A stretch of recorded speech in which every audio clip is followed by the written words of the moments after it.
آپ صلی اللہ علیہ وسلم نے بخار سے نجات پانے کے لیے اپنی ازواج سے کہا کہ آپ صلی اللہ علیہ وسلم کو غسل کرائیں۔ آپ صلی اللہ علیہ وسلم پر پانی کے ساتھ مشکیزیں ڈالے گئے، اس سے بخار خاصا کم ہو گیا۔ نکاحت زیادہ تھی، پھر بھی آپ صلی اللہ علیہ وسلم مسجد میں چلے گئے جہاں بہت سے لوگ موجود تھے، جن میں اعتراض کرنے والے سرکردہ افراد بھی تھے۔ معزز ناظرین، ہماری آپ سے ایک چھوٹی سی گزارش ہے کہ ہمارے چینل پر اب تک نئے ہیں تو ہمارے چینل کو سبسکرائب کر دیں، ساتھ بیل آئیکن کے بٹن پہ کلک لازمی کریں اور ویڈیو کو پورا واچ کریں۔ اے لوگو، رسول اللہ صلی اللہ علیہ وسلم نے فرمایا، اسامہ کے لشکر کو کوچ کرنے دو۔ تم نے اس کی سپہ سالاری پر اعتراض کیا ہے، تم نے اس کے باپ کی سپہ سالاری پر بھی اعتراض کیا تھا۔ میں اسامہ کو اس منصب کے قابل سمجھتا ہوں، اس کے باپ کو بھی میں نے اس منصب کے قابل سمجھا تھا، اور تم نے دیکھا کہ میں نے سپہ سالاری اسے سونپ کر غلطی نہیں کی تھی۔ اعتراض ختم ہو گیا اور رومیوں کے خلاف لشکر کوچ کر گیا، لیکن جرف کے مقام پر اطلاع ملی رسول کریم صلی اللہ علیہ وسلم کی بیماری تشویشناک صورت اختیار کر گئی ہے۔ اسامہ رضی اللہ تعالیٰ عنہ میں نوجوانی میں ہی بزرگوں جیسی دور اندیشی پیدا ہو گئی تھی۔ انہوں نے لشکر کو جرف کے مقام پر روک لیا اور خود رسول اللہ صلی اللہ علیہ وسلم کو دیکھنے مدینہ آئے۔ ایک تحریر میں اسامہ رضی اللہ تعالیٰ عنہ کا بیان ان الفاظ میں ملتا ہے کہ اطلاع ملی کہ رسول اللہ صلی اللہ علیہ وسلم کی حالت بگڑ گئی ہے تو میں اپنے چند ایک ساتھیوں کے ساتھ مدینہ آیا۔ ہم سیدھے رسول اللہ صلی اللہ علیہ وسلم کے حضور گئے۔ آپ صلی اللہ علیہ وسلم پر نکاحت طاری تھی، اتنی کہ بول بھی نہ سکتے تھے۔ آپ صلی اللہ علیہ وسلم نے 2-3 بار ہاتھ اٹھا کر آسمان کی طرف کیے اور ہر بار ہاتھ میرے اوپر رکھ دیتے۔ میں سمجھ گیا کہ حضور صلی اللہ علیہ وسلم میرے لیے دعا کر رہے ہیں۔ دوسرے روز اسامہ رضی اللہ تعالیٰ عنہ پھر آپ صلی اللہ علیہ وسلم کے حضور گئے اور کہا، یا رسول اللہ صلی اللہ علیہ وسلم، لشکر جرف میں میرا منتظر ہے، اجازت فرمائیے۔ رسول اللہ صلی اللہ علیہ وسلم نے ہاتھ اوپر اٹھائے مگر ہاتھ زیادہ اوپر نہ اٹھ سکا، صف بہت زیادہ بڑھ گیا تھا۔ اسامہ رضی اللہ تعالیٰ عنہ دل پر غم کا بوجھ، آنکھوں میں آنسو لے کر روانہ ہو گئے۔ تھوڑی ہی دیر بعد رسول اللہ صلی اللہ علیہ وسلم کے وصال فرما گئے۔ قاصد اسامہ رضی اللہ تعالیٰ عنہ کے پیچھے دوڑا اور رستے میں جا لیا۔ اسامہ رضی اللہ تعالیٰ عنہ نے حضور صلی اللہ علیہ وسلم کے وصال کی خبر سنی، گھوڑا سرپٹ دوڑایا، اپنے لشکر تک پہنچے۔ وصال کی خبر نے لشکر میں کوہرام برپا کر دیا۔ اسامہ رضی اللہ تعالیٰ عنہ لشکر کو مدینہ لے آئے۔ خلیفہ اول کی بیعت ہو چکی تھی۔ انہوں نے اسامہ رضی اللہ تعالیٰ عنہ کو بلا کر پوچھا کہ رسول اللہ صلی اللہ علیہ وسلم نے انہیں کیا حکم دیا تھا؟ یہ حکم تو آپ کو ہی بھی معلوم ہے۔ اسامہ نے جواب دیا، مجھ سے ہی سننا ہے تو سن لیں۔ رسول صلی اللہ علیہ وسلم نے حکم دیا تھا کہ میں فلسطین میں بلقا اور دوام کی سرحد سے آگے جا کر رومیوں پر حملہ کروں، لیکن وہاں تک لشکر اس طرح پہنچے کہ دشمن کو حملے تک لشکر کی آمد کی خبر تک نہ ہو سکے۔ جاؤ اسامہ، ابو بکر رضی اللہ تعالیٰ عنہ نے کہا، اپنے لشکر لے جاؤ اور رسول اللہ صلی اللہ علیہ وسلم کے حکم کی تحمیل کرو۔ لشکر کو جب یہ حکم ملا تو ابو بکر رضی اللہ تعالیٰ عنہ پر اعتراض ہونے لگے۔ سب کہتے تھے کہ جب ہر طرف سے خطروں کے طوفان نے گھیر لیا ہے، اتنی بڑی جنگ اور وہ بھی اتنی دور شروع نہیں کرنی چاہیے۔ اس لشکر کی ان فتنوں کی سرکوبی کے لیے ضرورت ہے جو بڑی تیزی سے اٹھ رہے ہیں۔ قسم ہے اس اللہ کی جس کے ہاتھ میری جان ہے۔ ابو بکر رضی اللہ تعالیٰ عنہ نے کہا، اگر مجھے جنگل کے درندے چیرنے پھاڑنے کے لیے آ جائیں تو بھی میں اسامہ رضی اللہ تعالیٰ عنہ کے لشکر کو نہیں روکوں گا۔ میں اس حکم کی خلاف ورزی کس طرح کر سکتا ہوں جو رسول اللہ صلی اللہ علیہ وسلم نے اپنی زندگی میں دیا تھا؟ میں اگر مدینہ میں اکیلا رہ گیا تو بھی اس لشکر کو نہیں روکوں گا۔ تم پر سلامتی ہو ابو بکر، عمر رضی اللہ تعالیٰ عنہ نے کہا۔ اعتراض کرنے والے یہ بھی کہتے ہیں کہ اگر لشکر کو بھیجنا ہی ہے تو سپہ سالاری اسامہ کے بجائے کسی تجربے کار آدمی کو دیں۔ اے ابن خطاب، ابو بکر رضی اللہ تعالیٰ عنہ نے جواب دیا، کیا تم بھول گئے ہو کہ اسامہ کو رسول اللہ صلی اللہ علیہ وسلم نے سپہ سالار مقرر کیا تھا؟ کیا تم جرأت کرو گے کہ رسول اللہ صلی اللہ علیہ وسلم کے حکم کو منسوخ کر دو؟ میں ایسی جرأت نہیں کروں گا۔ عمر نے کہا، مجھ میں اتنی جرأت نہیں۔ میری سن ابن خطاب، ابو بکر رضی اللہ تعالیٰ عنہ نے کہا اپنی قوم کو دیکھ، پوری قوم غم سے نڈال ہے۔ غم کے ساتھ ساتھ ایک خوف ہے جو ہر کسی کے دل میں اترتا جا رہا ہے۔ یہ خوف ان بغاوتوں کا ہے جو ہمارے ارد گرد اٹھ رہی ہیں۔ ہر روز ایک خبر آتی ہے کہ آج فلاں قبیلہ باغی ہو گیا ہے، بعض قبیلے اسلام سے منحرف ہو گئے ہیں، اسلام بھی خطرے میں آ گیا ہے اور مدینہ بھی۔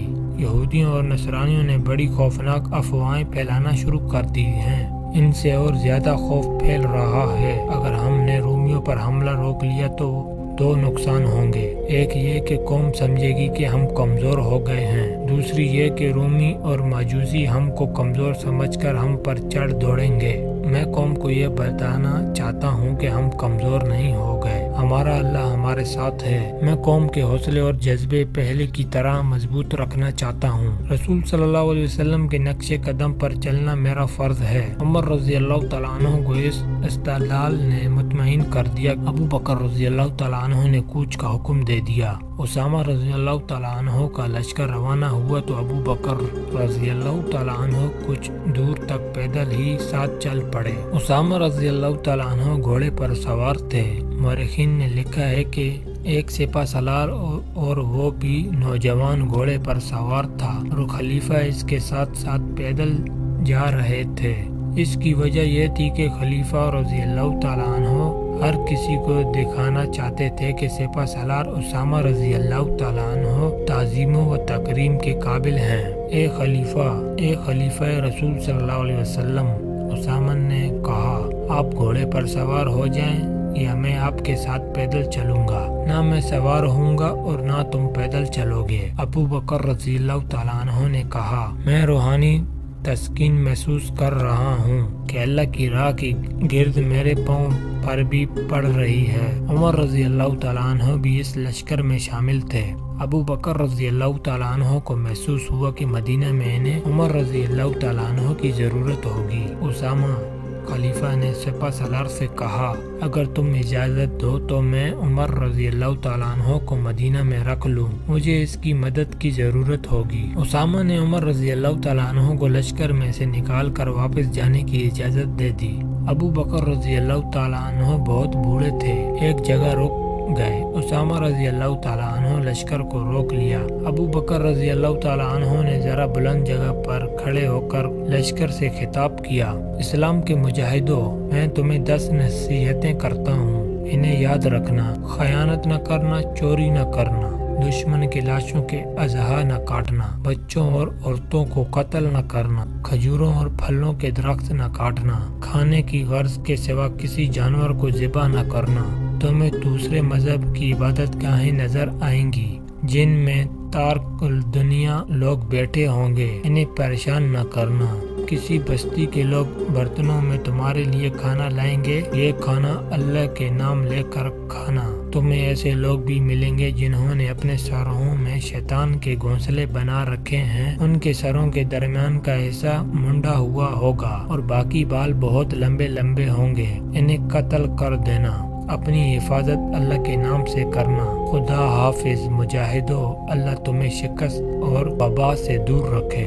لشکر کی مدینہ سے روانگی کی تاریخ 24 جون 632 عیسوی، یکم ربیع الثانی 11 ہجری تھی۔ یہ کہانی چونکہ شمشیر بے نیام کی ہے، اس لیے ہم وہ واقعات بیان کریں گے جن کا تعلق خالد بن ولید رضی اللہ تعالیٰ عنہ سے ہے۔ رسول صلی اللہ علیہ وسلم نے خالد رضی اللہ تعالیٰ عنہ کو اللہ کی تلوار کہا تھا۔ اسامہ رضی اللہ تعالیٰ عنہ لشکر کے متعلق اتنا ہی کہہ دینا کافی ہے کہ انہوں نے صرف 40 دنوں میں ہی رومیوں کے خلاف وہ کامیابی حاصل کر لی جو رسول کریم صلی اللہ علیہ وسلم حاصل کرنا چاہتے تھے۔ اسامہ رضی اللہ تعالیٰ عنہ سلاری کے ہر پہلو پر پورے اترے اور جب وہ فتح یاب ہو کر مدینہ میں آئے تو ان سب نے انہیں گلے لگایا جنہوں نے ان کی سپہ سالاری پر اعتراض کیے تھے۔ دوسری بڑی جنگ مرتدین کے خلاف تھی۔ ابو بکر رضی اللہ تعالیٰ عنہ نے اپنی فوج کو کئی حصوں میں تقسیم کر کے ہر حصے کے سالار مقرر کیے اور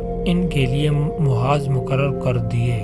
یعنی ہر سالار کو ایک علاقہ بتا دیا گیا جہاں انہیں حملہ کرنا تھا۔ اس تقسیم میں ابو بکر رضی اللہ تعالیٰ عنہ نے خاص طور پر یہ خیال رکھا تھا کہ ہر دشمن کی طاقت لڑنے والی نفری دیکھ کر اس کے مطابق سالار مقرر کیے جائیں۔ سب سے زیادہ طاقتور اور مکار دو مرتد تھے، ایک طلحہ اور دوسرا مسیلمہ۔ ان دونوں نے نبوت کا دعویٰ کر کے ہزاروں پیروکار پیدا کر لیے تھے۔